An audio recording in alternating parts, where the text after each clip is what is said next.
नमस्कार, सत्येंद्र.com में आपका स्वागत है। एक नजर अब तक की सुर्खियों पर। केंद्रीय वित्त मंत्री निर्मला सीतारमण ने संसद में टीएमसी सांसद महुआ मोइत्रा के असली पप्पू कौन है को लेकर पलटवार किया। वित्त मंत्री ने कहा कि टीएमसी की महुआ मोइत्रा को पप्पू की तलाश करने के लिए अपने ही पीछे देखना चाहिए। वित्त मंत्री ने कहा कि माननीय सदस्य महुआ मोइत्रा ने सवाल किया है कि पप्पू कौन है, पप्पू कहाँ है, उन्हें खुद अपने पीछे देखना चाहिए। वो पश्चिम बंगाल में पप्पू को ढूंढ लेंगी। बता दें, लोकसभा में बोलते हुए टीएमसी सांसद महुआ मोइत्रा ने सरकार की नीतियों और अर्थव्यवस्था की हालत को जमकर निशाने पर लिया था और कहा था कि डेटा बताते हैं कि असली पप्पू कौन है। इस पर ही वित्त मंत्री निर्मला सीतारमण ने आज पलटवार किया। उन्होंने कहा कि सभी मैक्रो इकोनॉमिक्स फंडामेंटल पर सवाल उठाए जा रहे हैं, तो इसमें कोई शक नहीं कि जो आम लोगों को लाभ पहुंचाने की शानदार योजनाएं होती हैं, उन पर पश्चिम बंगाल बैठ जाता है, उन्हें लोगों तक पहुंचाता ही नहीं है। आपको पप्पू कहीं और खोजने की जरूरत नहीं है। संसद में वित्त मंत्री निर्मला सीतारमण ने टीएमसी सांसद महुआ मोइत्रा के पागल के हाथ में माचिस वाली टिप्पणी को लेकर भी पलटवार किया। वित्त मंत्री ने कहा कि माचिस किसके हाथ में है, मैं इसके बहुत अधिक विस्तार में नहीं जाना चाहती, क्योंकि वो शायद अपने मसालेदार सवाल दागना चाहती थी। लोकतंत्र में लोग नेता का चुनाव करते हैं। अनदेखा ना करें कि लोग ये कहते हैं कि उन्हें सत्ता किसने दी है। गुजरात में बीजेपी की शानदार जीत हुई है और देखें कि नई सरकार ने कितनी शांति से सत्ता संभाली है। इसकी तुलना बंगाल के विधानसभा चुनाव से करें।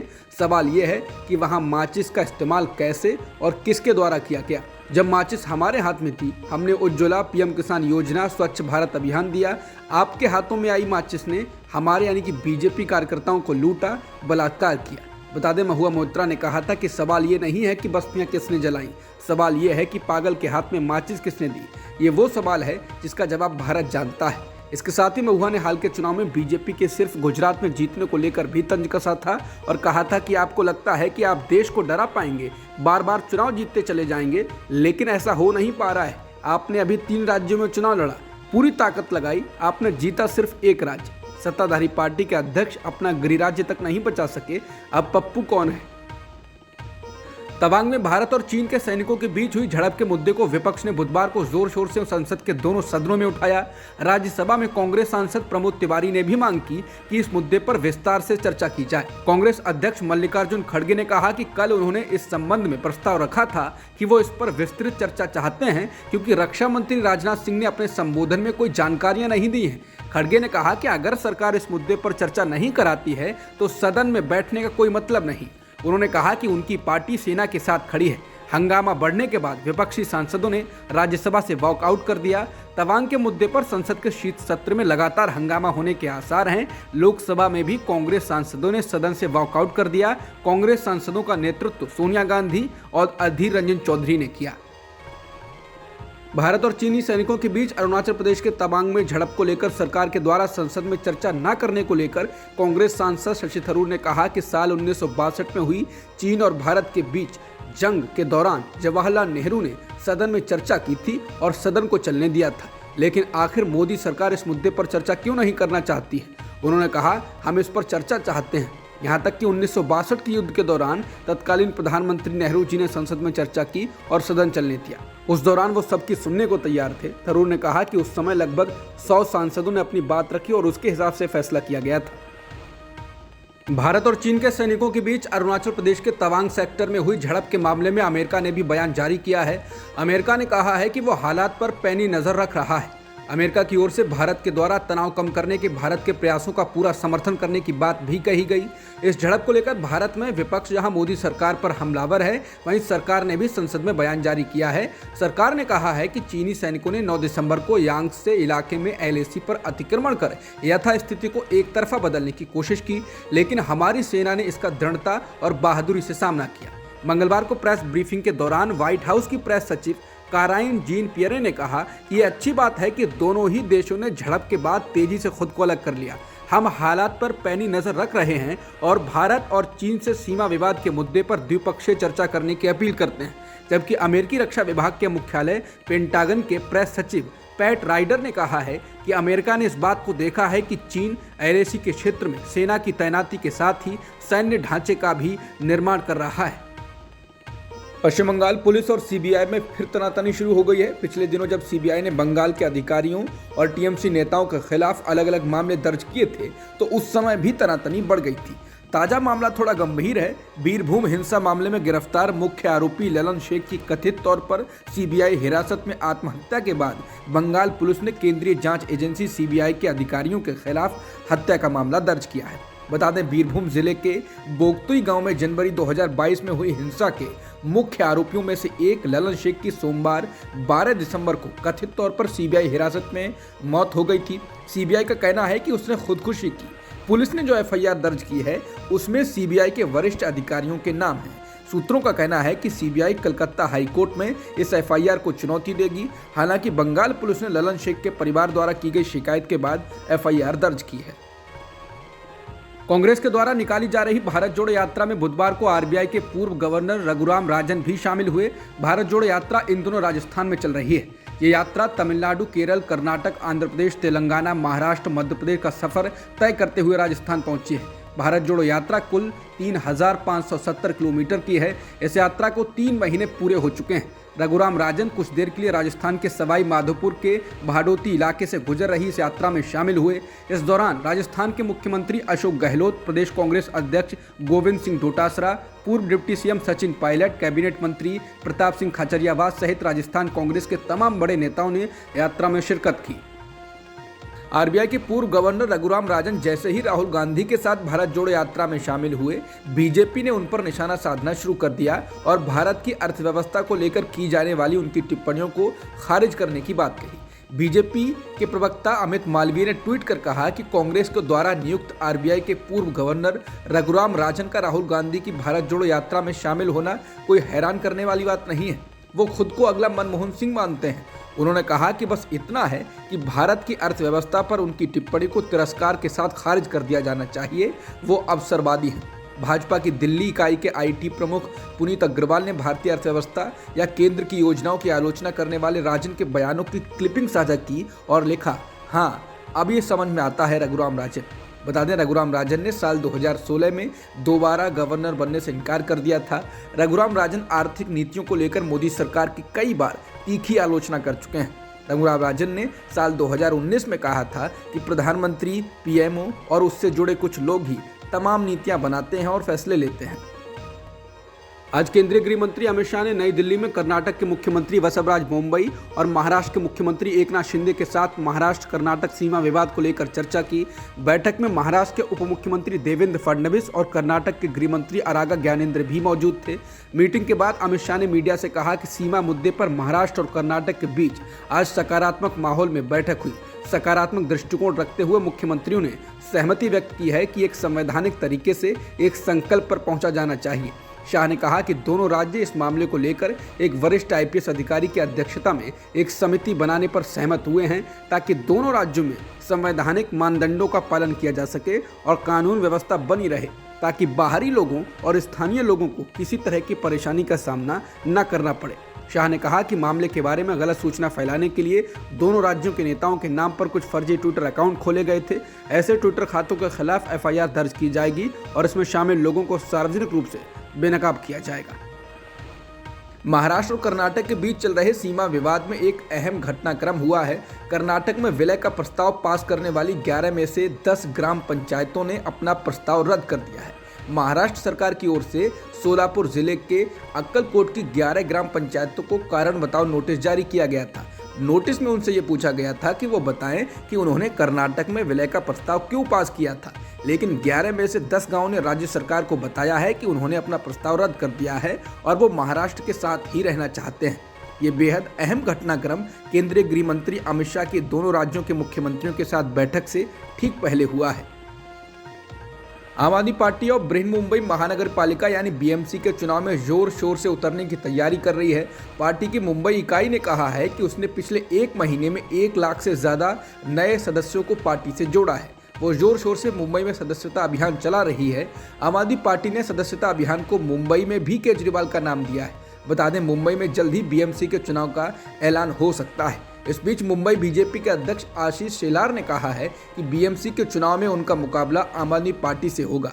उन्होंने कहा कि बाकी राजनीतिक दलों का मुंबई में अब कोई आधार नहीं रह गया है। शायद बीजेपी को ऐसी उम्मीद है कि आम आदमी पार्टी यहां कांग्रेस और शिवसेना के उद्धव गुट को मिलने वाले वोटों में सेंध लगा सकती है, और अगर ऐसा हुआ तो इसका सीधा फायदा बीजेपी को हो सकता है।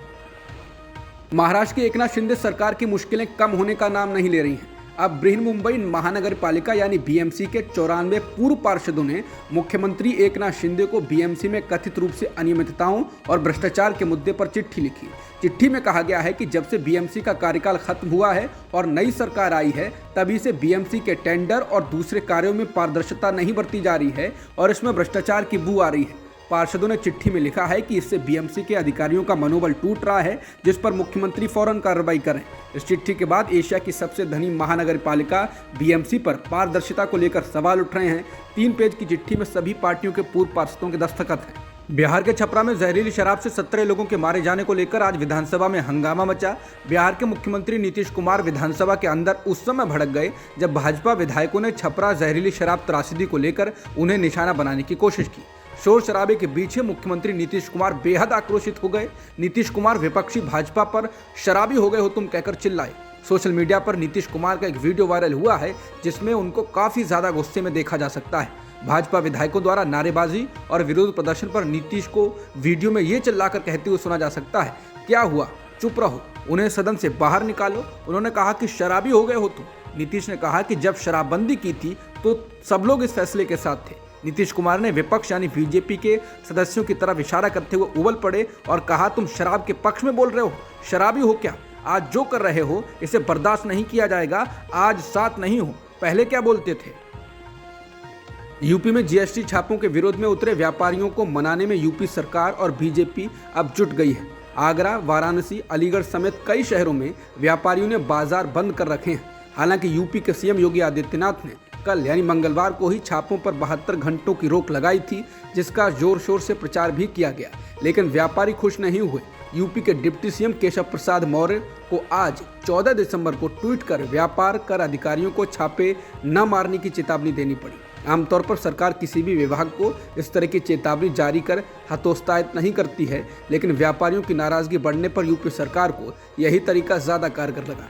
बता दें, मुख्यमंत्री योगी आदित्यनाथ ने मंगलवार को अधिकारियों से माल और सेवा कर की कथित चोरी को रोकने के लिए की जा रही छापेमारी को 3 दिनों के लिए स्थगित करने को कहा था। राज्य भर के कई शहरों में व्यापारियों के संगठनों ने टैक्स अधिकारियों द्वारा उत्पीड़न का आरोप लगाते हुए छापे के खिलाफ विरोध प्रदर्शन किया था। बिल्किस बानो सामूहिक बलात्कार के 11 दोषियों को दी गई उम्र कैद की सजा में समय से पहले रिहाई को चुनौती देने वाली याचिका पर जल्द सुनवाई की मांग को सुप्रीम कोर्ट ने नामंजूर कर दिया। सीजेआई डीवाई चंद्रचूड़ ने कहा, रोजाना एक ही मामले को बार बार मेंशन करने का क्या फायदा है, हम इस केस को लिस्ट करेंगे, ये बहुत ही इरिटेटिंग है। बता दें, बिल्किस बानो ने दोषियों की रिहाई के खिलाफ सुप्रीम कोर्ट का रुख किया है। इस मामले की सुनवाई से मंगलवार को जस्टिस बेला एम त्रिवेदी ने खुद को अलग कर लिया था। बानो के मामले की सुनवाई के लिए सीजेआई को अब एक नई बेंच का गठन करना होगा, जिसमें जस्टिस त्रिवेदी हिस्सा नहीं होंगे। जम्मू कश्मीर के अनुच्छेद 370 को हटाकर विशेष दर्जा को रद्द करने को चुनौती देने वाली याचिकाओं को सीजेआई डीवाई चंद्रचूड़ ने सूचीबद्ध करने पर सहमति जता दी है। लाइव लॉ के अनुसार सीजेआई चंद्रचूड़ ने कहा, हम विचार करेंगे और तारीख बताएंगे। बता दें, इससे पहले भारत के पूर्व चीफ जस्टिस यूयू ललित ने कहा था कि दशहरे की छुट्टी के बाद याचिकाओं को निश्चित रूप से सूचीबद्ध किया जाएगा। हालांकि याचिकाएं सूचीबद्ध नहीं हुई। मालूम हो कि याचिकाओं को 2 मार्च 2020 के बाद सूचीबद्ध नहीं किया गया है। ईडी ने मनी लॉन्ड्रिंग के एक मामले में बाहुबली नेता मुख्तार अंसारी को रिमांड पर ले लिया है। उत्तर प्रदेश की एक स्थानीय अदालत ने उनके खिलाफ वारंट जारी किया था। समाचार एजेंसी पीटीआई के अनुसार 59 वर्षीय अंसारी उत्तर प्रदेश के बांदा जिले की एक जेल में बंद हैं। ईडी ने पिछले साल इस मामले में पूर्व विधायक से पूछताछ की थी। इससे पहले ईडी के अधिकारियों ने मुख्तार अंसारी के विधायक बेटे अब्बास अंसारी और बहनोई आतिफ रजा को गिरफ्तार किया था। उन पर अलग अलग बैंक खातों के जरिए कई करोड़ के नगद लेन देन का आरोप है। मुख्तार अंसारी के खिलाफ कम से कम 49 आपराधिक मामले दर्ज हैं। शाहरुख खान की आने वाली फिल्म पठान के गाने बेशर्म रंग पर विवाद हो गया। अब मध्य प्रदेश के गृह मंत्री नरोत्तम मिश्रा ने फिल्म पठान की अभिनेत्री दीपिका पादुकोण के पहनावे पर आपत्ति जताई। नरोत्तम मिश्रा ने दीपिका पादुकोण को कथित टुकड़े टुकड़े गैंग का समर्थक बताते हुए कहा कि फिल्म पठान के गाने में टुकड़े टुकड़े गैंग की समर्थक अभिनेत्री दीपिका पादुकोण की वेशभूषा बेहद आपत्तिजनक है और गाना दूषित मानसिकता के साथ फिल्माया गया है। गाने के दृश्यों और वेशभूषा को ठीक किया जाए, अन्यथा फिल्म को मध्य प्रदेश में अनुमति दी जाए या नहीं दी जाए, ये विचारणीय होगा। बता दें, अभिनेत्री के कपड़ों के कलर को लेकर भी हंगामा मचा हुआ है। बता दें, जनवरी 2020 में अभिनेत्री दीपिका पादुकोण उस वक्त जेएनयू गई थी जब जेएनयू में कुछ नकाबपोश लोगों ने छात्रों और अध्यापकों के साथ मारपीट की थी और उसके विरोध में प्रदर्शन हो रहे थे। तमिलनाडु के मुख्यमंत्री एम.के. स्टालिन के बेटे उदयनिधि ने आज कैबिनेट मंत्री के रूप में शपथ ले ली है। उनको खेल एवं युवा विभाग की जिम्मेदारी सौंपी गई है। मंत्री बनने के बाद उदयनिधि ने कहा, उन्हें जो जिम्मेदारी दी गई है उसे पूरा करने की हर संभव वो कोशिश करेंगे। अर्जेंटीना के स्टार फुटबॉल खिलाड़ी लियोनेल मेसी ने कहा है कि कतर में चल रहा फीफा वर्ल्ड कप उनका आखिरी विश्व कप होगा। पहले सेमीफाइनल मैच में अर्जेंटीना ने क्रोएशिया को 3-0 से हराकर फाइनल में जगह बनाई है। फाइनल रविवार 18 दिसंबर को खेला जाएगा। क्रोएशिया के खिलाफ मैच के बाद मेसी ने अर्जेंटीना मीडिया आउटलेट डियारियो डेपोर्टिवो ओले से कहा, मुझे विश्व कप के अपने सफर को फाइनल में खेलकर समाप्त करके बहुत खुशी होगी। अगले विश्व कप में कई साल हैं और मुझे नहीं लगता कि मैं उसमें खेल पाऊंगा। इस तरह सफर समाप्त करना शानदार है। सचिन तेंदुलकर के बेटे अर्जुन तेंदुलकर ने अपने पहले ही रणजी मैच में शतक लगा दिया है। गोवा की ओर से खेलते हुए अर्जुन तेंदुलकर ने राजस्थान के खिलाफ 177 गेंदों में शतक लगाया। वो एस प्रभु देसाई के साथ क्रीज पर टिके हुए हैं। दोनों की शानदार बल्लेबाजी की बदौलत गोवा ने 400 रनों का आंकड़ा पार कर लिया। बता दें, सचिन तेंदुलकर ने भी 1988 में अपने पहले रणजी मैच में शतक लगाया था। सोशल मीडिया पर कई लोग अर्जुन और सचिन तेंदुलकर की तुलना कर रहे हैं। भारत और बांग्लादेश के बीच खेले जा रहे पहले टेस्ट मैच में भारत ने 6 विकेट खोकर 278 रन बना लिए हैं। इससे पहले भारत ने टॉस जीतकर पहले बल्लेबाजी करने का फैसला किया। हालांकि शुरुआत सही नहीं रही और शुरुआती 48 रनों के भीतर ही 3 विकेट गिर गए। इसके बाद चेतेश्वर पुजारा और श्रेयस अय्यर ने पारी को संभाला। पुजारा 90 रन बनाकर ताइजुल इस्लाम का शिकार हुए। तब भारत का स्कोर 261 था। इसके बाद आए अक्षर पटेल, दिन की आखिरी गेंद पर 14 रन बनाकर एलबीडब्ल्यू हो गए। क्रीज पर श्रेयस अय्यर 82 रन बनाकर टिके हुए हैं। अब तक की खबरों में इतना ही। बाकी खबरों के लिए बने रहिए सत्यहिंदी.com के साथ।